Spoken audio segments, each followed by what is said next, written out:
अस्सलामुअलैकुम वरहमतुल्लाहि वबरकातुहू। दोस्तों आज मैं इस वीडियो में आपको एक बहुत ही चौंकाने वाली घटना और एक बहुत ही गंभीर घटना के बारे में आपको बताऊंगा, ठीक है ना, जिससे आपकी आंखें बिल्कुल खुल जाएंगी कि हकीकत क्या है।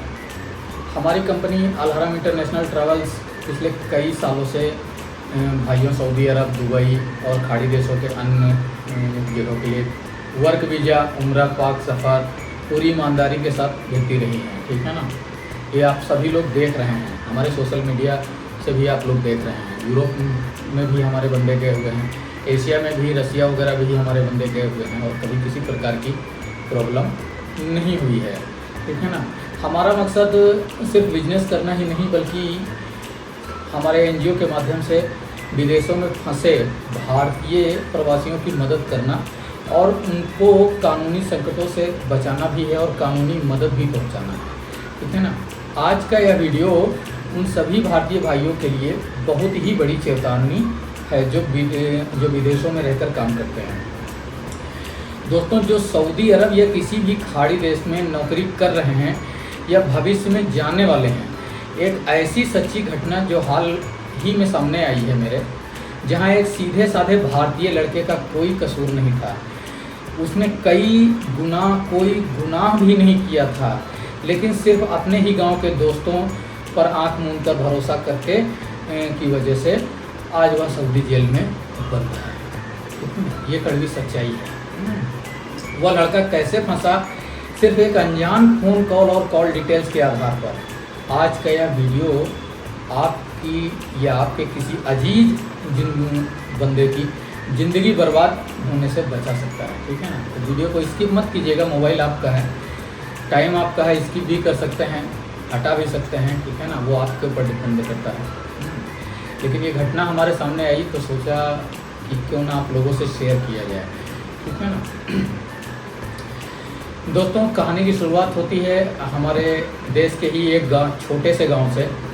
इस गांव के दो लड़के, और ये स्क्रिप्ट नहीं है, ना कोई फिल्म का डायलॉग है, ना कोई फिल्म की स्टोरी है, ये एक हकीकत है जो मैं आपको सुनाने जा रहा हूँ, ठीक है ना। उस गांव के दो लड़के जो आपस में बहुत पक्के दोस्त थे, अपने और अपने परिवार के सुनहरे भविष्य को देख रहे थे, वे एक ट्रैवल एजेंट्स के पास जाते हैं और सऊदी अरब का वीज़ा लेकर वहाँ पहुँच जाते हैं। वहाँ जाने के बाद उन्हें एक बहुत बड़े सुपरमार्केट में नौकरी मिल जाती है। शुरुआत के कुछ महीने सब कुछ बहुत अच्छा चल रहा था। दोनों लड़के ईमानदारी से सुपरमार्केट में काम कर रहे थे। हर महीने अपने बूढ़े माँ बाप को पैसे भेजते थे और अपनी ज़िंदगी सेटल होने की कोशिश करते थे, ठीक है, एक अच्छी ज़िंदगी बनाने की कोशिश कर रहे थे। कुछ समय बाद उसी सुपरमार्केट में एक और कर्मचारी की ज़रूरत पड़ गई। इन दोनों लड़कों ने सोचा क्यों ना अपने ही मोहल्ले के एक बेहद सीधे साधे और गरीब लड़के को यहाँ बुला लिया जाए, जो कि हम उसको जानते भी हैं। वो दोनों लड़के उसको पहले से जानते थे। उसकी भी मदद की जाएगी, उसके घर का चूल्हा भी जलने लगेगा और हमें भी परदेश में अपने गांव का कोई और एक नया साथी मिल जाएगा। वे दोनों लड़के अपने गांव फ़ोन करते हैं और उस तीसरे लड़के को भी सऊदी अरब बुला लेते हैं। वहाँ तीसरा लड़का जो बेहद मासूम था, जिसे दुनिया की चालाकियों का कोई भी अंदाज़ा नहीं था, बहुत ही सीधा साधा था। बहुत से लड़के ऐसे होते हैं जिनको कुछ पता ही नहीं होता है, जैसे इतना मतलब पढ़े लिखे वो होते हैं, लेकिन कुछ बाहर की दुनिया के बारे में उनको किसी प्रकार की नॉलेज नहीं होती है, ठीक है ना। तो उन लोगों ने उससे कांटेक्ट किया और वह तीसरा लड़का जो बहुत ही मासूम था, ठीक है, अपने परिवार का पेट पालने की बड़ी उम्मीद लेकर सऊदी अरब पहुंच जाता है। दोस्तों, वीज़ा लगवा करके वो पहुंच जाता है। वीज़ा वगैरह वो लोग वकाला वगैरह कहीं से करवाते हैं, उसका वीज़ा लगाते हैं। पैसे भी हालांकि वो लोग देते हैं कि भाई बंदा गरीब है, उसके पास पैसे हैं नहीं, तो पैसा भी वो लोग लगाते हैं कि उसकी सैलरी से ले लिया जाएगा धीरे धीरे, ठीक है ना, बेचारा गरीब है, ठीक है ना। और वह लड़का पहुंच जाता है। अब ये तीनों लड़के एक ही एकोमोडेशन में रहने लगते हैं और उसी सुपरमार्केट में काम करने लगते हैं अच्छे से, ठीक है ना। लेकिन कहते हैं ना भाई, गलत संगत और घिनौना अपराध, ठीक है ना। ये टाइटल बहुत बड़ा है, इसका मायने बहुत होते हैं, ठीक है ना, इसके कई आंसर होते हैं, समझने वाली बात है, ठीक है ना, क्या मैं बताने जा रहा हूँ आपको। लेकिन भाइयों, परदेश की धरती पर जब कुछ लोगों को थोड़ी आज़ादी और पैसा मिलने लगता है, जब बाहर जाते हैं उनके पास थोड़ा पैसा आ जाता है, ठीक है ना, तो उनके पैर ज़मीन पर नहीं टिकते हैं, और ये हकीकत भी है, ठीक है। पहले जो दो लड़के वहाँ रह रहे थे उसकी आदतें धीरे धीरे बिगड़ने लगी थी, वे गलत रास्तों पर चलने लगे थे। उसी सुपरमार्केट में जहाँ ये तीनों लड़के काम करते थे वहाँ फिलीपींस की एक लड़की भी काम करती थी, एक या कई लड़कियाँ काम करती थीं, लेकिन इन पहले दो लड़कों का उस फिलिपिनो लड़की से थोड़ा उठना बैठना और बातचीत भी होती थी। देखते ही देखते दोनों लड़कों की नीयत खोटी हो गई और उसका ईमान भी डोल गया, और उस खिली पिली लड़की से इनका प्यार हो गया, क्या हो गया पता नहीं, ठीक है ना। लेकिन ऐसे रिश्तों को तो हम नाजायज़ ही कहते हैं भाई, लव तो एक से होता है, ठीक है ना। लेकिन वो दोनों लड़कों से कर रही थी और दोनों लड़के उसको जो है उसे लव कर रहे थे, ठीक है। एक दिन जब सुपरमार्केट का काम खत्म हो गया और मौका देखकर इन दोनों लड़कों ने उस फिलिपिनो लड़की के साथ एक ऐसा घिनौना काम किया, गलत काम किया भाई। इन दोनों लड़कों ने फिलिपिनो लड़की के साथ बहुत ही गलत काम किया, जिसकी इज्जत ना तो हमारा इजाज़त ना तो हमारा मजहब देता है और ना इंसानियत देती है। कोई भी धर्म इसकी इजाज़त नहीं देता है और ना ही दुनिया का कोई कानून इसकी इजाज़त देता है। उन्होंने उस लड़की के साथ बहुत बड़ी ज़्यादती की है, जो बहुत बड़ा अपराध किया, ठीक है ना। अपराध करने के बाद जब उस लड़की की तबीयत बहुत ख़राब हो गई, बिगड़ गई उसकी गलत काम करने के बाद में, तो वह दर्द और सदमे से तड़पने लगी। जब इन दोनों अपराधियों के होश उड़ गए, इन दोनों लड़कों के इस तरीके से होश उड़ गए कि कुछ पूछो मत, देख करके घबरा गए भाई। उसके ब्लीडिंग हो रही थी, ठीक है ना, उसकी हालत ख़राब हो गई थी, वो बेहोश होने के कगार पर थी, ठीक है ना।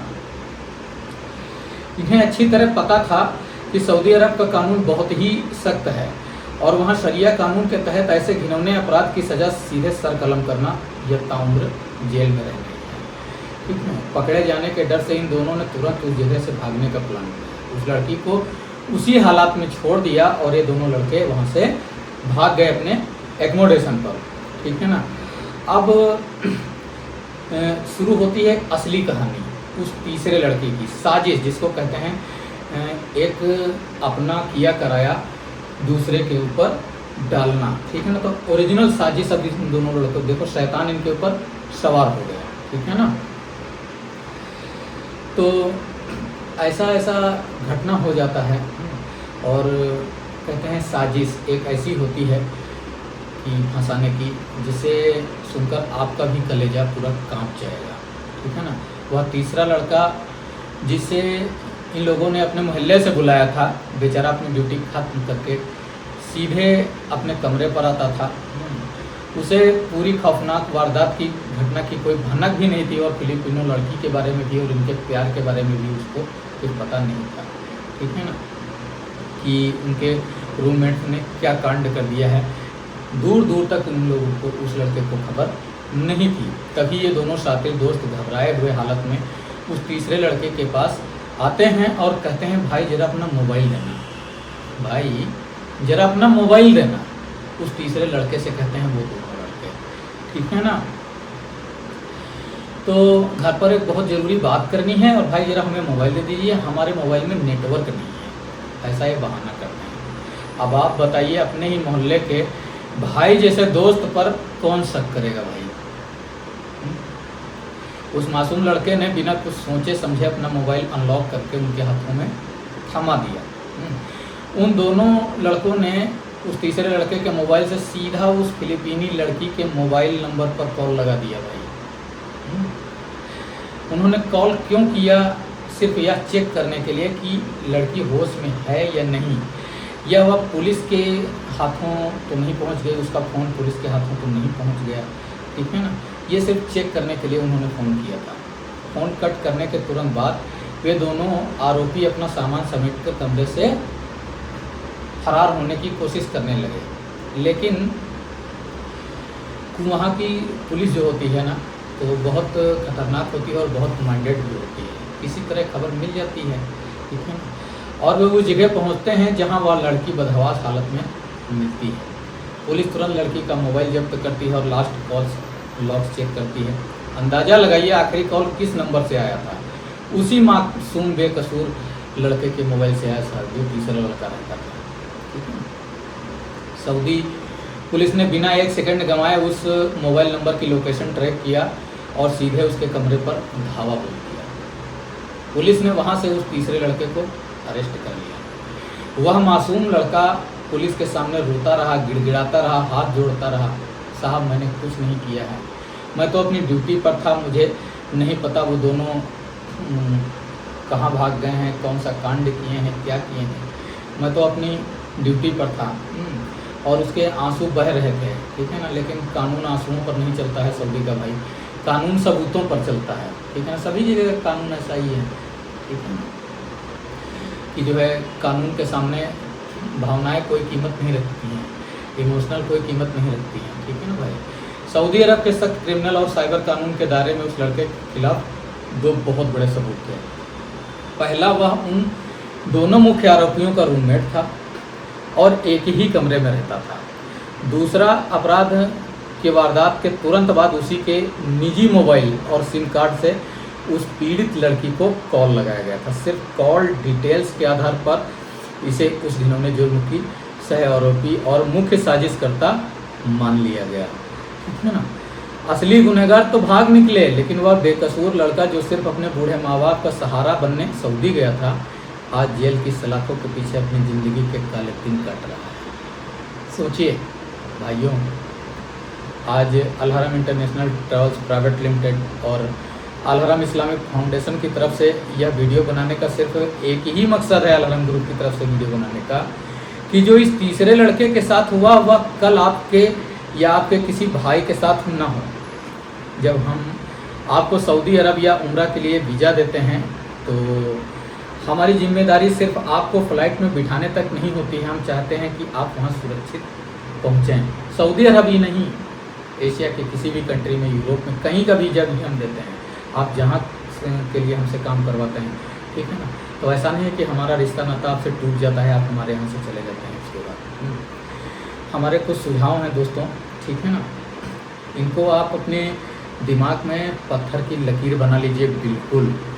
पहला, अपना मोबाइल और सिम कार्ड किसी को न दें, चाहे वो आपका सगा दोस्त हो, रिश्तेदार हो, गांव का हो, भाई हो।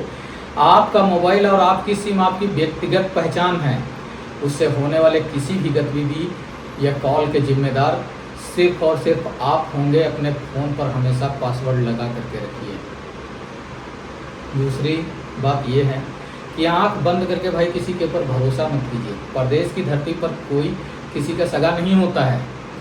अगर आपको अपने रूममेट्स या दोस्तों की हरकतों पर ज़रा भी शक है, किसी गलत काम, किसी गलत संगत, अवैध गतिविधि में शामिल है, तो तुरंत उनसे दूरी बना लें और अपना कमरा बदल लें, अपने मुदीर से, अपने मैनेजर से, अपने कंपनी ओनर से। ठीक है ना। इसकी कंप्लेन करें, बात बताएं। अगर आप वहाँ आप घबराते हैं बात बताते हुए, तो आप जिस कंसल्टेंसी से गए हैं, जिस एजेंसी से गए हैं, वहाँ पर ये बात बताएं। ठीक है। आपका ये फ़र्ज है बताना। तीसरी बात, मुसीबत में सही रास्ता चुनें। बिल्कुल, अगर आप कभी अनजाने में किसी ऐसी कानूनी अनचड़ में फंस जाते हैं तो घबराइए नहीं, तुरंत वहाँ के भारतीय दूतावास, इंडियन एम्बेसी से संपर्क करें, या आप हमसे भी संपर्क कर सकते हैं। ठीक है। हमारी हेल्पलाइन नंबर, स्क्रीन पर नंबर जो शो कर रहा है उस पर आप मैसेज कर सकते हैं, कॉल कर सकते हैं any time 24 hours. Mail ID है, आप मेल भी कर सकते हैं। ठीक है ना। कॉल आपका ज़रूर पिकअप किया जाएगा कहीं से, और इंटरनेशनल कॉल तो हम पिकअप ही करते हैं।